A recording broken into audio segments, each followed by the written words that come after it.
It is the 2nd of January, and there are 18 days left, slightly more than 2 weeks until Donald Trump will become the 47th president of the United States, joining Grover Cleveland as the only man to serve non-consecutive terms. This is the warning.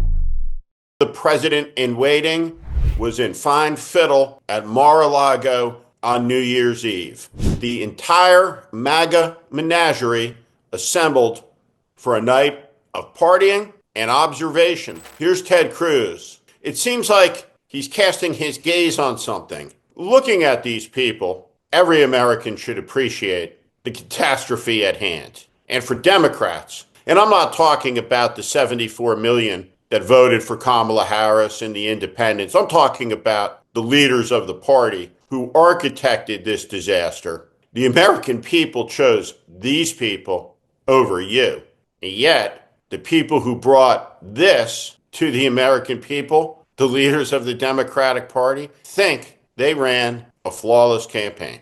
At any rate, they won't have much say because Donald Trump controls the party, lock, stock, and barrel, and the party controls the government and the House tenuously. And apparently, America now has two leaders. There's the elected president, Trump, and his sugar daddy, the unelected emperor, Elon the man whose net worth has increased by $200 billion since Donald Trump took office. And Elon Musk has an agenda. And Elon Musk's agenda conflicts with the MAGA grassroots. And 18 days before Trump has taken office, there is a full-on civil war underway between Elon Musk and the tech billionaires, the finance arm of the Trump regime, and the grassroots led by Steve Bannon. Now, the Civil War was started when the unctuous, the obnoxious conspiracy theorist Vivek Ramaswamy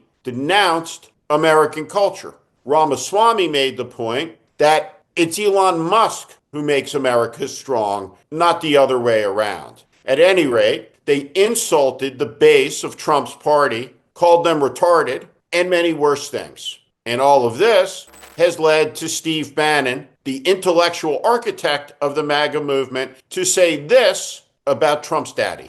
Elon Musk, once again, brother, I'm smart enough to tell you no to your face, and I'm evil enough to be able to expose you as a running dog for the greatest enemy this nation's ever had. You're a war profiteer. You're sleeping with the enemy, brother, and you've been doing it because you're not an American nationalist.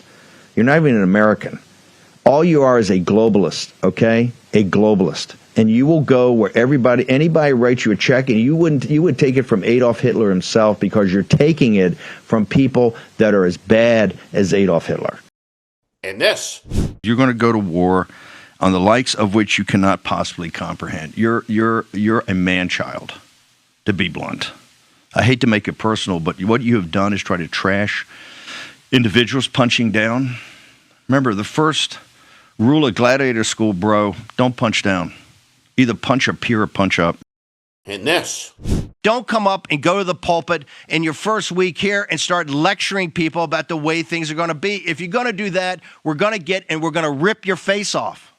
Hey, Elon, listen up. Bannon means it. You got to remember, he just got out of prison. At any rate, let me explain the dynamic. This is not a normal government functioning within a normal system. Donald Trump is the Sun King, and around him is his court. The court meets at Mar-a-Lago. There it is. This is Trump's court partying.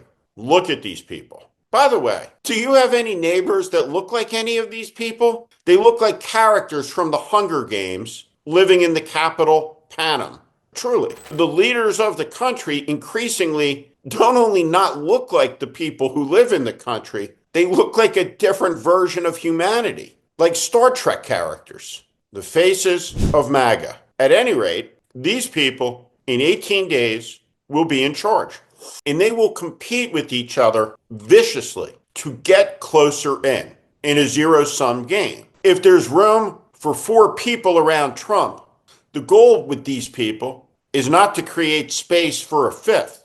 It's to take out two, so there's room for two more. And that's why you'll see the most vicious level of infighting that there's ever been.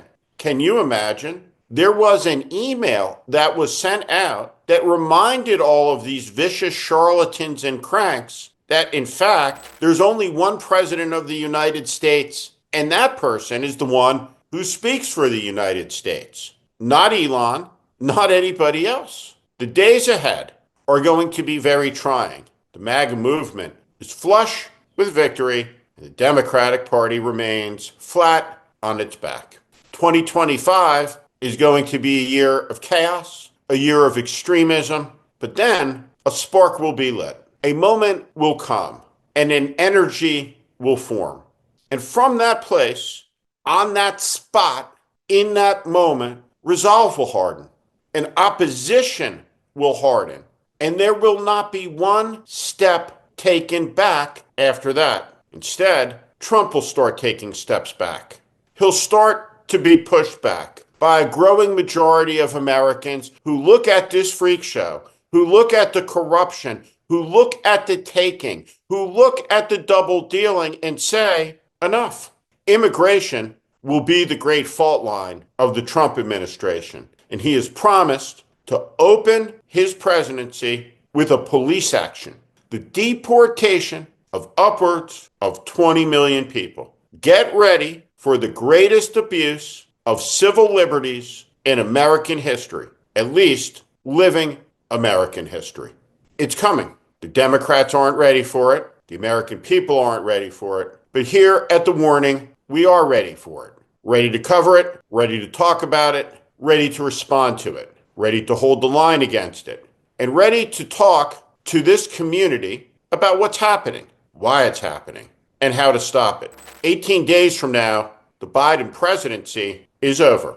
It will be a whisper in history. It will be remembered for nothing except for what it ushered, and that is Trump, who by 1 o'clock will have attempted to change decisively the fabric of our country. He'll announce it in his inaugural speech. And in the aftermath, after the stunned silence wears off, it will be time to get to work because we'll know exactly what to do, which is to stop him from doing what he says he's going to do, which will wreck the country and hurt millions of people in it. This is The Warning. 2025 will be a most momentous year.